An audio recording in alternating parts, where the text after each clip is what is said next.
অল্প বয়সে প্রেম করে বিয়ে করাটাই আমার জীবনের সবচেয়ে বড় ভুল। মা বাবার মুখে চুনকালি মেখে ভালোবাসার মানুষের হাত ধরে চলে যাই। অনেক বিশ্বাস করেছিলাম তাকে, কিন্তু একদিন সে আমার সাথে যা করলো সেটা আমার কল্পনার বাহিরে। ভাবতে পারিনি এমন কিছু হবে আমার সাথে। আমার নাম সুমাইয়া আক্তার। ফ্যামিলিতে মা বাবা, বড় বোন আর একমাত্র ছোট ভাই। বড় বোন সোনিয়ার 15 বছর বয়সে বিয়ে হয়ে গেছে, আর ছোট ভাই মেহেদি মিরাজ সবেমাত্র ক্লাস 2 এর ছাত্র। আমি এবার ক্লাস 6 এর ছাত্রী। বয়স 13 চলে। আমরা দু বোন দেখতে খুবই সুন্দর। সবাই বলে বাবার মতো হয়েছে। আমার বাবা দেখতে খুবই সুন্দর। তিনিও অল্প বয়সে বিয়ে করেন, তবে মা তেমন সুন্দরী না। শ্যামলা বর্ণ গায়ের রং, দেখতে মোটামুটি ভালো। আমার বাবা সৌদি আরব থাকে, 2 বছর অন্তত ছুটিতে আসে। এবার ছুটিতে আসার সময় স্মার্টফোন নিয়ে এসেছে, কারণ আমাদের জন্য নাকি বাবার মন খারাপ হয় বাইরে গেলে, তাই স্মার্টফোন নিয়ে এসেছে যাতে করে ভিডিও কল করে আমাদেরকে দেখতে পারে। আমার মা তেমন পড়াশোনা করেনি, তাই মোবাইলের সম্বন্ধে কিছুই বোঝে না। বাবা যাওয়ার আগে আমাকে সব বুঝিয়ে দিয়ে গেলেন। সেই থেকে ফোন আমার কাছে থাকে। কল আসলে শুধু মাকে দিই। ভালোই দিন যাচ্ছিল। হোয়াটসঅ্যাপ, ইমোতে বান্ধবীদের সাথে চেটিং করে। একদিন বিকেলে বসে আছি বারান্দায়, হঠাৎ ইমোতে রং নাম্বার থেকে মেসেজ আসে। হাই, কেমন আছিস? আমাদের বাড়ি থেকে যাওয়ার পর থেকে তোর কোনো খবরই নেই। আমার নাম্বার দিয়েছিলাম তোকে, বলেছিলাম অ্যাড করে মেসেজ করিস, কিন্তু কই, অ্যাড করবি তো দূর, একটা মিস কল পর্যন্ত দিসনি। কেন বলতো? আমি মেসেজটা পড়ে বুঝতে পারলাম রং নাম্বার থেকে এসেছে, তাই রিপ্লাই দিলাম না। রাতে খেয়ে দিয়ে ইউটিউবে ভিডিও দেখছি। রাত অনুমানিক 9টা হবে। গ্রামের দিকে 9টাও অনেক রাত তখনকার সময়। হঠাৎ ওই রং নাম্বার থেকে ফোন আসে। পাশে মা শুয়ে আছে। কি করব ভেবে না পেয়ে কল কেটে দিলাম। কল কাটার সাথে সাথে একটা মেসেজ আসে। কি রে, বিকেলে মেসেজ করলাম, রিপ্লাই দিলি না, আর এখন কল করছি সেটাও রিসিভ করছিস না। ব্যাপার কি বলতো? মজা করছিস আমার সাথে? এবার আমি উত্তর না দিয়ে থাকতে পারলাম না।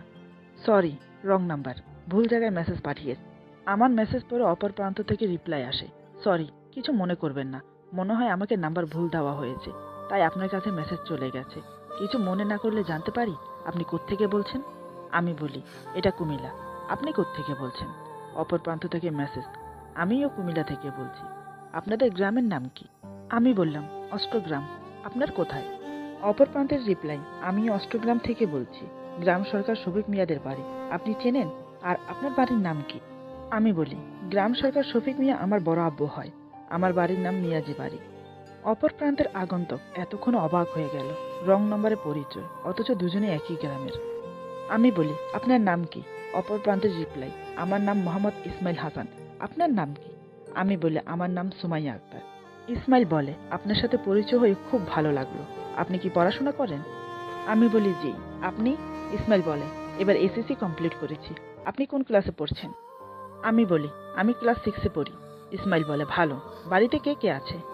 এতক্ষণে আমার কাছে বিরক্ত লাগছে। আমি বলি, দেখুন, সে কখন থেকে একটার পর একটা প্রশ্ন করে যাচ্ছেন। প্রবলেম কি আপনার? ইসমাইল বলে, আরে আপনি তো শুধু শুধু রেগে যাচ্ছেন। একই গ্রামে থাকি, পরিচয় হতে দোষ কি? আপনি চাইলে কিন্তু আমরা বন্ধু হতে পারি। আমি বলি, রাত অনেক হয়েছে, আমি ঘুমাবো, আর দয়া করে আমাকে মেসেজ করবেন না। এই বলে ফোনের ডাটা অফ করে শুয়ে পড়লাম। তবে মিথ্যে বলবো না, ছেলেটার সাথে কথা বলার সময় অন্যরকম একটা ফিল হচ্ছিল। কেমন যেন একটা রোমান্টিক রোমান্টিক অনুভূতি হচ্ছিল। এর আগে কখনো কারোর সাথে কথা বলিনি, হয়তো তাই। সেই থেকে প্রায় সময় ইসমাইল আমাকে মেসেজ করে। আমিও চেষ্টা করতাম এড়িয়ে যাওয়ার জন্য, কিন্তু ধীরে ধীরে ভালো লাগতে শুরু করলো। এখন আমিও প্রত্যেকটা মেসেজের রিপ্লাই দিই, এমনকি মাঝে মাঝে নিজে থেকে মেসেজ পাঠাই। এভাবে প্রায় 1 মাস কেটে যায়। আমরা আপনি থেকে তুমিতে আসি। একদিন ইসমাইল বলে, এভাবে আর কতদিন মেসেজ লিখে যাব? আমরা চাইলে কিন্তু ফোনে কথা বলতে পারি। তুমি কি বলো? আমি মনে মনে ভাবলাম, মন্দ কিছু বলছে না। রাজি হয়ে গেলাম। সেখান থেকে আমরা ফোনে কথা বলা শুরু করি। একে অপরের ভালো বন্ধু হয়ে গেলাম। এই ব্যাপারে কেউ জানতো না। আমি আমার কোনো বান্ধবীকে পর্যন্ত বলিনি ইসমাইলের কথা। প্রায় 6 মাস হয়ে গেল আমরা রং নাম্বারে কথা বলছি। কথার মাঝে একে অপরকে ভালো লাগা শুরু হলো। দেখা করব বলে ডিসিশন নিলাম দুজন। ইসমাইল বলল, আমার স্কুলে আসবে। আমি বললাম, না, এই ভুল কখনো করবে না। যদি কেউ জানতে পারে তাহলে সর্বনাশ হবে। ইসমাইল বলে, তাহলে কিভাবে? আমি বলি, স্কুলের ব্রেক টাইমে আমি বাজারে যাই খাবার কেনার জন্য। তুমি না হয় সেখানে আসো। ইসমাইল রাজি হয়ে গেল। এমনিতে আমরা একে অপরকে ছবি পাঠিয়েছি। সেই সুবাদে আমরা একে অপরকে চিনতে পারবো। পরের দিন আমি স্কুল ব্রেক টাইমে বাজারে যাই। তবে আমি একা না, সাথে আমার 2 বান্ধবী ছিল। আজ ওদেরকে সব খুলে বলেছি, না বলে উপায় ছিল না তাই। বাজারে প্রবেশের মুখে ইসমাইল তার 3 বন্ধুকে নিয়ে দাঁড়িয়ে আছে। ওকে দেখে আমার চোখ আটকে গেল। ছবির থেকেও বাস্তবে অনেক সুন্দর, অনেক হ্যান্ডসাম। চোখ সরাতে পারছি না। ইসমাইল আমাকে দেখেই চিনতে পারলো। আমি আসছি দেখে এগিয়ে এসে বলল, আসসালামু আলাইকুম। আমি বললাম, ওয়ালাইকুম সালাম। ইসমাইল বলল, কেমন আছো? আমি বললাম, জি ভালো। তুমি কেমন আছো? ইসমাইল বলল, ভালো। পরিচয় করিয়ে দেই, এরা আমার বন্ধু। এই বলে একে একে সবার সাথে পরিচয় করিয়ে দিল। আমিও আমার বান্ধবীদের সাথে পরিচয় করিয়ে দিলাম। সবার সামনে আমরা তেমন কথা বললাম না। ভালো মন্দ একটু পরিচয়, এতটুকুই ব্যাস। তারপর চলে এলাম। আমার বান্ধবী শ্রাবন্তী বলল, যাই বলিস, ছেলেটা কিন্তু দেখতে সেরকম। যদি প্রেমের প্রস্তাব দেয় তোকে, না করিস না, গ্রহণ করে নিস। আমি বললাম, ফালতু কথা ছাড় তো, চল এখন, ক্লাস শুরু হয়ে যাবে। এই বলে আমরা বাকি ক্লাসগুলো শেষ করে যে যার বাড়িতে চলে গেলাম। সত্যি বলতে ইসমাইলকে দেখে আমার ভালো লাগা ভালোবাসায় পরিণত হলো। বারবার ওর চেহারাটা চোখের সামনে ভেসে উঠছে। রাতে খাবারের পর শুয়ে শুয়ে ইসমাইলের ফোনের অপেক্ষা করছি। রাত 10টার পর ওর ফোন এলো। ফোন রিসিভ করতেই আমাকে বলল, সরি, কিছু মনে করো না, হাতে একটু কাজ ছিল, তাই তোমাকে ফোন দিতে দেরি হলো। তুমি কিছু মনে করোনি তো? আমি বললাম, না না, মনে করার কি আছে, আর এজন্য সরি বলতে হবে না। কেমন আছো? ইসমাইল বলল, সত্যি তুমি খুব ভালো, খুব সহজে মানুষকে আপন করে নিতে পারো। আমি বললাম, আমি কিছু জিজ্ঞেস করেছি, কেমন আছো? ইসমাইল বলল, সরি, তোমার সাথে কথা বললে কি বলবো সেটাই ভুলে যাই। হ্যাঁ, আমি ভালো আছি। তুমি কেমন আছো? আমি বললাম, জি ভালো। তা কি করছো তুমি? ইসমাইল বলল, তোমার সাথে কথা বলছি, একটা কথা বলবো, কিছু মনে করবে না তো, প্লিজ। আমি বললাম, কি কথা? ইসমাইল বলল, তুমি না খুব সুন্দর, মেকআপ ছাড়া ন্যাচারাল বিউটিফুল। আজ দেখে চোখ সরাতে পারছিলাম না। ছবির থেকেও বাস্তবে খুবই সুন্দরী তুমি। তোমাকে দেখে বারবার একটা কথাই মাথায় আসছিল। ওর কথায় আমি খুব লজ্জা পেলাম, কিছু বললাম না। আমি চুপ করে আছি দেখে ইসমাইল বলল, কি হলো, জিজ্ঞেস করবে না আমার মাথায় কি কথা ঘুরপাক খাচ্ছিল? আমি লজ্জায় লজ্জায় বললাম, কি কথা? ইসমাইল বলল, ইস, তুমি যদি আমার গার্লফ্রেন্ড হতে, সত্যি বলছি, তোমাকে আমি মাথায় করে রাখতাম। তোমার মতো মেয়েকে নিজে করে পাওয়া সত্যি ভাগ্যের ব্যাপার। এবার তো আমার মুখ দিয়ে কোনো কথাই বের হবে না। কি বলছি এগুলো? আমার মনের কথাটা ও নিজেই বলে দিল। তারপরও চুপচাপ শুনে যাচ্ছি। যদিও আমাকে প্রপোজ করে, না করব না, অ্যাকসেপ্ট করে নেব। মনে মনে যেটা ভাবলাম সেটাই হলো। নানান রকমের বাহানা করে শেষমেশ প্রপোজ করলো আমাকে। ইসমাইল বলল, সুমাইয়া, অনেক আগে থেকে তোমাকে আমি ভালোবাসি। জানি না তুমি আমাকে ভালোবাসো কিনা। আজ আমি তোমাকে প্রপোজ করছি। I love you Sumaiya. আমি তোমাকে ভালোবাসি, সত্যি ভালোবাসি। আমার ভালোবাসা গ্রহণ করে আমাকে আপন করে নাও, প্লিজ, না করো না। আমি তো আগে থেকেই রেডি ছিলাম এই কথাটা শোনার জন্য। দেরি করলাম না। আমিও যে ওকে ভালোবাসি সেটা বলে দিলাম। আমার মুখে ভালোবাসার কথা শুনে ইসমাইল খুশিতে আত্মহারা হয়ে গেল। ও বিশ্বাস করতে পারছে না আমি ওকে ভালোবাসি। ইসমাইল বলল, তোমার মুখ থেকে ভালোবাসার কথা শুনবো? সত্যি, এটা আমি কখনো কল্পনা করিনি। তোমাকে খুব দেখতে ইচ্ছে করছে। কাল দেখা করবে বাজারে? আমি বললাম, দেখা করতে পারি, তবে একটা শর্ত আছে। ইসমাইল বলল, কি শর্ত? আমি বললাম, বাজারে আমার সাথে দেখা হলেও কথা বলতে পারবে না। বাজারের অনেকে আমার বাবার পরিচিত আছে। ইসমাইল বলল, তুমি যা বলবে তাই হবে। সেই থেকে শুরু হলো আমাদের ভালোবাসা। ভালোই দিন যাচ্ছে। প্রতিদিন স্কুল থেকে আসার সময় দেখা হয়। সকালে, বিকেলে, রাতে, যে কোনো সময় ফোনে কথা হচ্ছে। এভাবে দেখতে দেখতে একটা বছর কেটে যায়। আমার বয়স এখন 14, ইসমাইলের 19। দুজনেই প্রেমে হাবুডুবু খাচ্ছি। অল্প বয়স, গায়ে যৌবনের ছোঁয়া, একে অপরের প্রতি দিন দিন দুর্বল হয়ে পড়ছি। এদিকে আমার মা বুঝতে পারলো আমি কোনো একটা ছেলের সাথে প্রতিদিন কথা বলি। আমার আর ছেলের মাঝে একটা সম্পর্ক গড়ে উঠেছে, সেটাও তিনি বুঝতে পারেন। তাই বাবাকে সব খুলে বলল। সব শুনে বাবা বললেন, বড় মেয়ে সোনিয়া এই পথে গিয়েছিল দেখে ওকে বিয়ে দিয়েছিলাম। এটাকেও তাই করব। মান সম্মান যাওয়ার আগে মান সম্মান বাঁচানোটাই ফরজ। যেমন ভাবা তেমন কাজ। আমার জন্য ছেলে দেখা শুরু হলো, তবে আমার থেকে গোপনে। আমি কিছুই জানি না। হঠাৎ একদিন ছেলেপক্ষ আমাকে দেখতে আসে। তখন আমি জানতে পারি। রাতে চুরি করে ফোন দিলাম ইসমাইলকে, সব জানালাম বিয়ের ব্যাপারে। ইসমাইল বলল, যাই হয়ে যাক, তুমি এই বিয়ে করবে না, তাহলে কিন্তু আমি সুইসাইড করব। আমি বললাম, আমি যদি এখানে থাকি, যে কোনোভাবেই জোরপূর্বক আমাকে বিয়ে দিয়ে দেবে। তার চেয়ে বরং তুমি কিছু করো। ইসমাইল বলল, কি করতে পারে আমি বলো? আমার বড় ভাই এখনো বিয়ে করেনি। আজ 5 বছর তিনি সৌদি আরব থাকে। এখন আমি কিভাবে বিয়ের কথা বলি? তার চেয়ে বরং একটা কাজ করি, আমরা দুজন পালিয়ে বিয়ে করি, চলো। দেখো, এই ছাড়া আর কোনো পথ খোলা নেই। তোমরা মিয়াজি বংশ, আমাদের বাড়িতে তোমাকে বিয়ে দেবে না, সেটা তুমি খুব ভালো করেই জানো।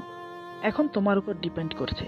তুমি যদি আমাকে সত্যি ভালোবাসো, তাহলে আমার হাত ধরে চলো। আমি দুশ্চিন্তায় পড়ে গেলাম। আমার বংশে এমন কাজ আজ পর্যন্ত কেউ করেনি। আমি যদি করি তাহলে কি হবে? কিন্তু ভালোবাসার মানুষকে ছাড়াও তো বাঁচতে পারবো না। সবকিছু চিন্তা ভাবনা করে রাজি হয়ে গেলাম পালিয়ে যাব বলে। কিন্তু আরেকটা সমস্যা, ইসমাইল বেকার, কোনো কাজ করে না। পালিয়ে গেলে থাকবো কোথায়, খাবো কি? ইসমাইলকে বলতেই সে বলল, চিন্তা করো না, আমার বিকাশে ভাইয়া টাকা পাঠিয়েছে, সেগুলো দিয়ে আরামে 2-3 মাস কেটে যাবে। ততদিনে না হয় কোনো একটা কাজ খুঁজে নেব। এই পর্যন্ত কথা হলো আমাদের দুজনের। একদিন সুযোগ করে দুজন পালিয়ে গেলাম চট্টগ্রাম। সেখানে ছোটখাটো একটা রুম ভাড়া নিলাম। তারপর দুজন বিয়ে করলাম। আজ নিজেরাই বাসর করব। ইসমাইল বলল, এখানে তোমাকে আমাকে জোর করে বাসর ঘরে দেওয়ার মতো কেউ নেই, তাই সবকিছু আমরা দুজনেই করতে হবে। আমার দেওয়া শাড়িটা পরে তুমি বসো, আধা ঘন্টা পর আমি আসছি, এই বলে চলে গেল। আমার জন্য নিয়ে আসা লাল জামদানি শাড়িটা পরলাম, হালকা মেকআপ করলাম। আয়নায় দেখে নিজেকে চিনতে পারছি না। প্রায় আধা ঘন্টা পর ইসমাইল এলো। রুমে প্রবেশ করে দরজা লাগিয়ে আমার পাশে বসে আমার ঘুমটা সরিয়ে বলে, মাশাআল্লাহ, তোমার রূপ পরীদেরকেও হার মানাবে। এত রূপ দিয়ে সৃষ্টিকর্তা তোমাকে সৃষ্টি করেছে। আমি ধন্য তোমাকে পেয়ে, তোমার ভালোবাসা পেয়ে। আজ আমি সার্থক হলাম। এই বলে আমাকে জড়িয়ে ধরে। তারপর কপালে কিস করে বলে, ভালোবাসি তোমাকে। তোমার জন্য জমিয়ে রাখা ভালোবাসা আজ সব উজাড় করে দেব। এই বলে আমাকে আদর করতে থাকে। দুজন দুজনকে ভালোবেসে ভরিয়ে দিতে থাকি। ইসমাইল বলল, ভয় হচ্ছে তোমার সাথে সঙ্গমে লিপ্ত হতে। তুমি ছোট, সঙ্গম করতে গেলে যদি ব্যথা পাও। কিন্তু আমি যে নিজেকে কন্ট্রোল করতে পারছি না। তোমার প্রতিটা ছোঁয়া আমাকে ব্যাকুল করছে। তোমার সাথে সঙ্গমে লিপ্ত হতে বাধ্য করছে। প্লিজ লক্ষ্মীটি, ব্যথা পেলে আমাকে বলো, তবে চিৎকার দিও না। আমি কিছু বললাম না। কি ব্যথা পাবো না পাবো সেটাই বুঝতে পারলাম না, তাই চুপ করে আছি। প্রথমে না বুঝলে কি হবে, সঙ্গমের প্রস্তুতি নেওয়ার সময় বুঝতে পারলাম আসলে কি পুরুষ জাত একবার সঙ্গমে লিপ্ত হলে দুনিয়ার খবর থাকে না। প্রথমে আমার জন্য সহানুভূতি হলেও যখন ব্যথা চোটে কান্না করছি সেই দিকে আর খেয়াল রইল না। সবকিছু শেষ হওয়ার পর বুঝতে পারে কি হয়েছে। ইসমাইল কানে ধরে বলল, সরি সরি লক্ষ্মীটি, বুঝতে পারিনি, আসলে আমার হোশ ছিল না। তারপর থেকে সবকিছু ভালোই কাটছিল। এদিকে দুই ফ্যামিলি একে অপরের সাথে যুদ্ধ করছে আমাদেরকে নিয়ে। সবাই খুঁজছে কিন্তু কোথাও পাচ্ছে না। আমার মা বাবা বলছে ছেলে আমাকে নিয়ে পালিয়ে গেছে, আর ওইদিকে ছেলের মা বাবা বলছে আপনাদের মেয়ে আমার ছেলেকে নিয়ে ভেগে গেছে। পুরো একটা মাস ঝামেলা চলল। তারপর সবাই মিলে আপোষে মেনে নিল আমাদেরকে ফিরিয়ে নিয়ে এসে আবার বিয়ে দেবে। এসব খবর ইসমাইল তার বন্ধুদের কাছ থেকে পেত। 2 মাস পর ইসমাইল ফোন করলো বাড়িতে। কথা বলে বুঝতে পারলো সবাই মেনে নিয়েছে। তারপর আমরা ফিরে আসি। আসার পর ধুমধামের সাথে আবার আমাদের বিয়ে হলো। সবাই খুশি আমাদেরকে নিয়ে। আমার একটা ননাস আছে, সে খুব ভালো, আমার খুব যত্ন নেয়। বাড়ির কাছে তার বিয়ে হয়েছে, তাই ঘন ঘন যাতায়াত করতে পারে। বিয়ের 4 মাস পর আমি প্রেগনেন্ট হই, কিন্তু বাচ্চা রাখতে পারিনি, নষ্ট করে ফেলতে হয়েছে। কারণ একই ঘরে 3 জন পোয়াতি, আমার শাশুড়ি, আমার ননাস আর আমি। সবাই বলে একই ঘরে 3 জন প্রেগনেন্ট হওয়া ভালো লক্ষণ না, যে কোনো একজনের বাচ্চা মারা যাবে। তাই আমাকে বাচ্চা নষ্ট করতে বাধ্য করলো। একটা বাচ্চা নয়, একে একে 2টো বাচ্চা নষ্ট করেছি আমি, শুধু ওনাদের ভালো রাখতে। এর ফলে দিন দিন আমার শরীর ভেঙে পড়েছে। আগে থেকে শরীরের সৌন্দর্য একটু কমে গেছে, সেটাই আমার কাল হলো। এদিকে ইসমাইল দিন দিন কেমন জানি হয়ে যাচ্ছে। আমাদের পাশের বাড়িতে ভাড়া ঘর দেওয়া হয়, সেখানে এক জোড়া নবদম্পতি নতুন থাকতে এসেছে। মেয়েটা খুবই সুন্দরী, নাম শাহানাজ, একটু গায়ে পড়া টাইপের। বেশিরভাগ ছেলেদের গা ঘেঁষে ঘেঁষে কথা বলে। প্রায় সময় ইসমাইল ওদের ঘরে যায়, মেয়েটার সাথে হাসি ঠাট্টা, এমনকি মাঝে মাঝে হাত ধরে কথা বলতো। এই ব্যাপারগুলো সবার লক্ষ্য করলো। আমার কানেও কথাগুলো আসতো। জিজ্ঞেস করলে বলতো, আরে তুমিও সবার মতো আমাকে খারাপ ভাবো? তোমরা যা ভাবো তেমন কিছুই না। মেয়েটা খুবই ভালো, সবার সাথে হাসি খুশি থাকে। অন্য জায়গা থেকে এখানে এসেছে আমাদের মাঝে, তাই একটু যাই, কথাবার্তা বলি। এখানে খারাপের কি দেখলে? এভাবে চলতে থাকে। প্রায় সন্ধ্যার পর মেয়েটার ঘরে যায়। ওদের ভেতর ধীরে ধীরে একটা অবৈধ সম্পর্ক গড়ে ওঠে। অনেকজনই দেখেছে মেয়েটার সাথে আলিঙ্গন অবস্থায়। আমাকে বলে, নিজের স্বামীকে আঁচলে বাঁধ, তা না হলে পাখির সাথে ফ্রুত করে উড়ে যাবে।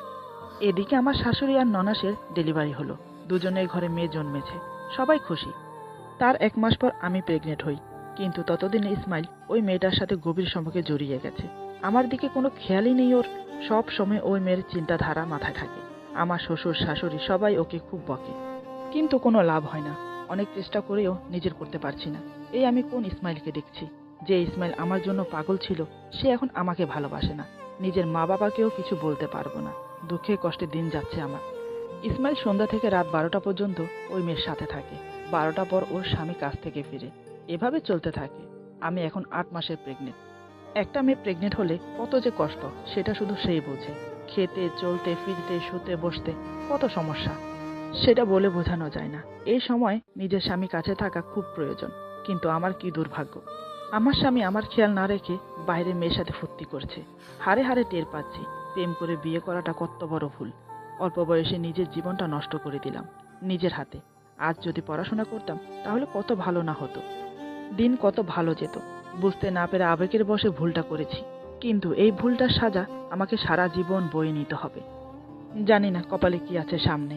একদিন আমার চাচা শ্বশুর খুব নোংরা অবস্থায় ইসমাইলকে ওই মেয়েটার সাথে দেখে ফেলে।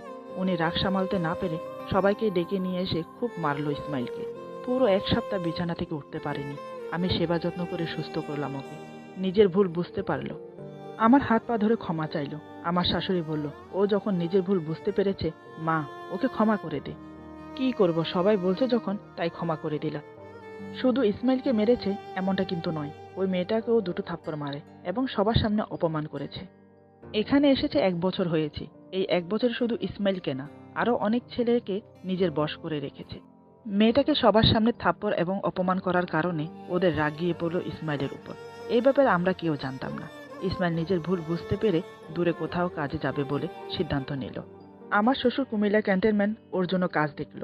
বয়স কম, ভারী কোনো কাজ করতে পারবে না, তাই একটা শপিং মলের কাজ ঠিক করে দিল। সেই অনুযায়ী 2 সপ্তাহ পর কাজে চলে গেল। ইসমাইল কাজে চলে যাওয়ার পর আমি হাঁপ ছেড়ে বাঁচলাম। অন্তত ডানির হাত থেকে তো মুক্তি পেল। এখান থেকে যাওয়ার পর ইসমাইল প্রতিদিন রাতে আমার সাথে কথা বলে, আমার এবং বাচ্চার দুজনের খবর নেয়, নিজের ভুলটা স্বীকার করে বারবার ক্ষমা চায়। কাজে যাবার 3 দিনের দিন রাতে খাবারের পর আমার সাথে কথা বলল। তারপর বাসায় যাচ্ছে ঘুমানোর জন্য। হঠাৎ রাস্তায় কয়েকজন ছেলে মিলে ওকে খুব মারে। যারা মারছে তাদের সবার মুখ বাঁধা ছিল, চিনতে পারা যাচ্ছে না। ইসমাইল একা নিজেকে ছাড়ানোর অনেক চেষ্টা করছে, কিন্তু পারছে না। ধস্তাধস্তির কারণে একজনের মুখের বাঁধন খুলে যায়। তাতেই ইসমাইল চিনতে পেরে নাম ধরে রাখে। ওরা এসেছিল শুধু ইসমাইলের হাত পা ভেঙে দেবে বলে, কিন্তু এখন ইসমাইল চিনে ফেলাতে বাধ্য হলো ইসমাইলকে মারতে। কয়েকটা ছুরির আঘাত করলো ইসমাইলের পেটে, তাতেই কাজ হোক। ধীরে ধীরে ইসমাইল মৃত্যুর মুখে ঢলে পড়ল। জানি না তখন ইসমাইলের কতটা কষ্ট হয়েছে।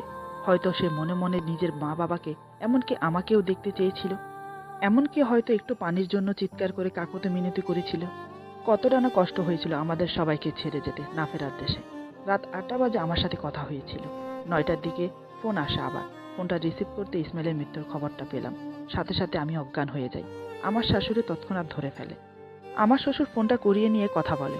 সব শুনে তিনিও ভ্যাবাচাকা খেয়ে যান। ওনার মাথায় যেন বজ্রপাত হয়। হাউ মাউ করে কেঁদে উঠলেন। তারপর সবাই ধীরে ধীরে জানতে পারল ইসমাইলকে মেরে ফেলা হয়েছে। রাত 9:30টার দিকে আমার শ্বশুর, চাচা শ্বশুর আরো কয়েকজন লোক নিয়ে গেল ইসমাইলের লাশ আনার জন্য, কিন্তু ওখানকার পুলিশ ইসমাইলের লাশ মর্গে পাঠিয়ে দিয়েছে পোস্টমর্টম করার জন্য। সেখানে গিয়ে কথাবার্তা বলে কমপ্লেন লেখে, কিন্তু কে খুন করেছে, কেনই বা খুন করেছে কেউ জানে না। শাইনাজকে নিয়ে ঝামেলা হয়েছিল, সেটা পুলিশকে বলা হয়। সব শুনে পুলিশ এখানে তদন্ত করতে আসে। ধীরে ধীরে ক্রমশ প্রকাশ্য সবার নাম বেরিয়ে এলো। কেন মেরেছে সেটাও জানা গেল। আমার শ্বশুর কোনো বিচার, কোনো কমপ্লেন রাখলেন না, কারণ তিনি মৃত্যুর বদলে মৃত্যু চায়, সেজন্য অপেক্ষা করছে। যারা ওনার ছেলেকে মেরেছে তাদেরকে উনি নিজের হাতে মারবে, তবে কথাটা কারোর কাছে প্রকাশ করেননি তিনি। এদিকে আমার অবস্থা খুবই খারাপ। একে তো আমি প্রেগনেন্ট, অপরদিকে নিজের স্বামীকে হারিয়েছি, ভালোবাসার মানুষকে হারিয়েছি। এই যে কত কষ্ট, কত বেদনা, কত দুঃখ, সেটা কাউকে বলে বোঝাতে পারবো না। ইচ্ছে করছে সুইসাইড করে, কিন্তু আমার ভিতরে যে একটা প্রাণ বেড়ে উঠছে, তার তো কোনো দোষ নেই। নিজের জন্য ওকে কেন মেরে ফেলবো? সবাই আমার পাশে পাশে থাকতো, যাতে আমি কিছু করে না ফেলি।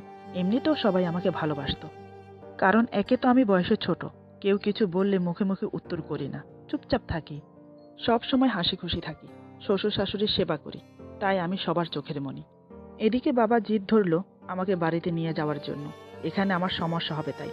প্রথমে আমার শ্বশুর শাশুড়ি আপত্তি জানায়, পরে আমার আর বাচ্চার কথা চিন্তা করে রাজি হয়ে যায়।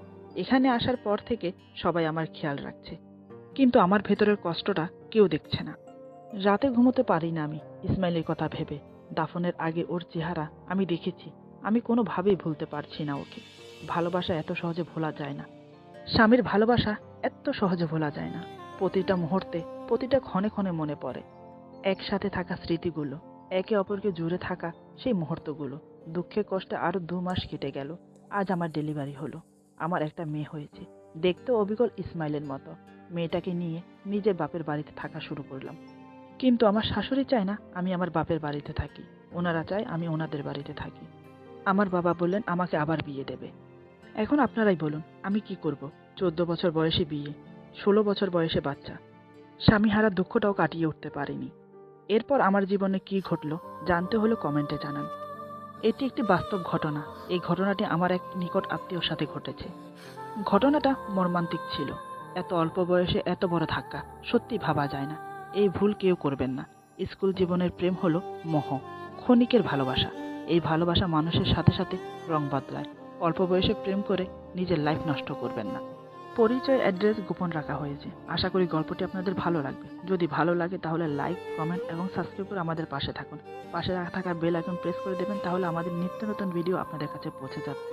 কিছু সমস্যার কারণে ভিডিও আপলোড দিতে পারিনি, তার জন্য দুঃখিত আমি। আপনারা সবাই ভালো থাকবেন। আল্লাহ হাফেজ।